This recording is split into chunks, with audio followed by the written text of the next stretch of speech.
Hola, buenas noches, ¿cómo están?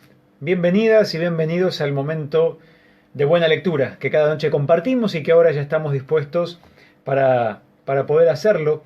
Una noche más, la buena lectura pretende poder ayudarnos a abrir el corazón y la mente justamente a autores, a textos, a lecturas que quizás no tenemos el acceso normalmente, no lo tenemos, por ejemplo, en nuestras casas, no todos tenemos libros de todo. Entonces, la idea es poder compartir con ustedes algunos textos. Lo hemos hecho desde que empezamos este tiempo de aislamiento social preventivo y obligatorio, lo que llamamos comúnmente la cuarentena, y lo seguimos haciendo. Vamos ya 3 meses de hacerlo y vamos a continuar mientras podamos y mientras lo tengamos ganas de compartir, lo vamos a estar compartiendo. Hoy tengo para ustedes nuevamente un libro con una autora, podríamos decir, es una religiosa española llamada Dolores Alexandre. Algunos textos ya hemos compartido a lo largo de este tiempo con ustedes. La manera que tiene de escribir Dolores es como una narración, una narrativa que nos lleva a meternos en la escena bíblica de tiempos de Jesús, y siempre ella escribe como si fuera un personaje de la historia de los evangelios. Entonces se presenta: soy tal persona, y cuenta algo que está inspirado en los evangelios, pero que tiene la libertad creativa de poder describir y generar escenas y un poco describir muy bien los escenarios y los momentos. No traiciona para nada el sentido profundo del Evangelio, el sentido del proyecto y del estilo de vida de Jesús, pero lo recrea con libertad. Y eso realmente hace muy atractiva esta lectura, que se para en detalles cotidianos y hace llevadero lo que se lee. Con ustedes entonces esta noche, en la buena lectura del libro que se llama Relatos desde la mesa compartida, de Dolores Alexandre, religiosa española, profesora de Biblia y de teología, comparto el texto que se llama Sentados a la mesa de la sabiduría. Espero que les guste. Me llamo Tomás, de sobrenombre el Mellizo, y pertenezco al grupo de los que nos fuimos detrás de Jesús desde el primer momento, aunque tengo que confesar que no siempre de buena gana. Yo necesito tenerlo todo muy claro y comprobar las cosas por mí mismo. Y eso con Jesús era del todo imposible, porque Él nos exigía una confianza absoluta en su persona y en su proyecto. Y yo con frecuencia me sentía muy tentado de dar marcha atrás o de pedir más garantías de las que Él estaba dispuesto a ofrecernos. Uno de los días en que un fariseo amigo de Natanael nos había invitado a su casa, hubo, como de costumbre, tensión y malestar por ver quién ocupaba los lugares de honor. A mí no me causó extrañeza, porque me parecía normal aspirar al reconocimiento y a la alabanza pública. Por eso me quedé muy sorprendido al oír decir a Jesús todo lo contrario. Cuando te inviten, ponte en el último lugar, y así el que te invitó te dirá: amigo, sube a un puesto superior.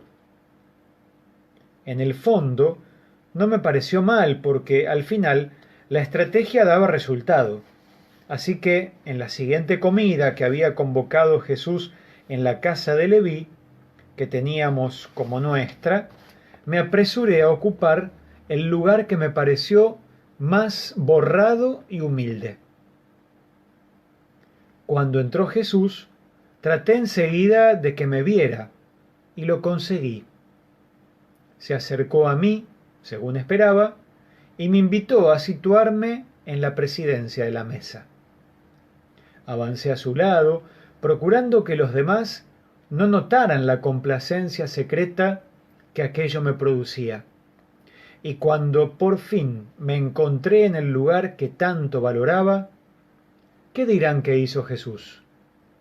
Se acercó a mí con la jofaina y la toalla, con que según la costumbre algún criado debía lavar los pies a los invitados, y me dijo: Tomás, entre nosotros es el que ocupa el primer lugar quien debe cuidar de sus hermanos y prestarles los servicios más humildes. Todos se echaron a reír. El primero de ellos, el propio Jesús, al verme tan confundido y enfurruñado, me dio una palmada en el hombro, me quitó la jofaina de las manos y nos invitó a reclinarnos todos. Nunca podré olvidar lo que aprendí en aquella comida en la que el verdadero pan fue una palabra que nos enseñaba a ver las cosas desde el lado de su Padre. Para él, decía Jesús, el que se hace pequeño y humilde es el más importante de todos. Y hay que tratar de parecerse a él en sus preferencias, su amor gratuito y su generosidad. Y nosotros sentíamos que el poder, el prestigio y la búsqueda de reconocimiento social saltaban por los aires y eran reemplazados por el servicio mutuo, el cariño fraterno y la reciprocidad generalizada. En el ofrecer hospitalidad, como en el prestar, añadía Jesús, hay que ir más allá del interés cerrado del propio grupo. Por eso, cuando inviten a comer, llamen a los pobres, los lisiados, los cojos, los ciegos, porque ellos no pueden pagarles, pero les pagarán en la casa de mi Padre. Al terminar aquella comida, nos dimos cuenta de que habíamos estado sentados a la mesa de la sabiduría y que aceptar al Dios de Jesús desencadenaba en nosotros una nueva forma de actuar que conmocionaba y volvía del revés nuestros valores y los de nuestra sociedad, y que a partir de aquel momento, en el banquete de la vida, todo había quedado transformado. Hasta aquí la narración de Dolores Alexandre, donde este apóstol llamado Tomás aprende, por palabras y por gestos de Jesús, que no hay que buscar los primeros lugares, porque en la propuesta que hace Jesús, el que está en un primer lugar, en un lugar supuestamente importante, está ahí para servir a los demás, para cuidar a los demás. Otro texto que quiero compartir con ustedes de esta misma autora, porque son realmente textos breves, se llama Un mendigo a la puerta. Uno más, entonces les leo esta noche. Vamos, Andreas, saca más vino, del que reservas en la bodega para las grandes ocasiones. Recuerdo aquel momento en que, riendo, salí a buscarlo, contento de hacer ver a mis huéspedes hasta qué punto era capaz de agasajarlos en mis fiestas. Me gustaban esas muestras de ostentación, le iban bien a mi deseo de disfrutar de las riquezas con que Dios me había bendecido. Al pasar cerca de la entrada, vi a uno de mis criados empujando un mendigo cubierto de harapos que estaba sentado en el umbral de la puerta. «Vamos, fuera», dije también yo con desagrado, porque no me gustaba ver aquella gentuza rondando mi casa. «Solo quiero que me den algo de las sobras de su banquete, aunque sean las migajas que caen al suelo», gemía él con voz lastimera. «Échalo fuera», ordené secamente a mi criado, mientras entraba de nuevo en la sala de la fiesta, olvidándome de aquel incidente. Cuando entré, uno de mis invitados contaba dichos de un tal Jesús, un Galileo de mala fama que estaba esos días en Jerusalén. Imagínense el cuento que le he oído contar. A la puerta de la casa de un hombre rico, que daba banquetes espléndidos, como este, Andreas, que por cierto está siendo inmejorable, se sentaba un mendigo andrajoso llamado Lázaro, molestando siempre al dueño con sus quejas. Murieron los dos, y ¿quién diréis que fue a parar al seno de Abraham? El mendigo. En cambio, el otro se abrazaba en el Seol y clamaba pidiendo que Abraham y Lázaro le dieran un poco de agua para apagar su sed. Abraham contestaba que era ya demasiado tarde para cambiar su suerte. ¿Qué les parecen estas ideas del Galileo? Todos reímos, porque sabíamos de sobra que las riquezas eran una recompensa de Dios por nuestra justicia, mientras que la pobreza del mendigo era, sin duda, merecida por sus malas acciones. Cuando se despidió el último invitado, me fui a dormir, pero tuve una terrible pesadilla. Me ardía la garganta de sed.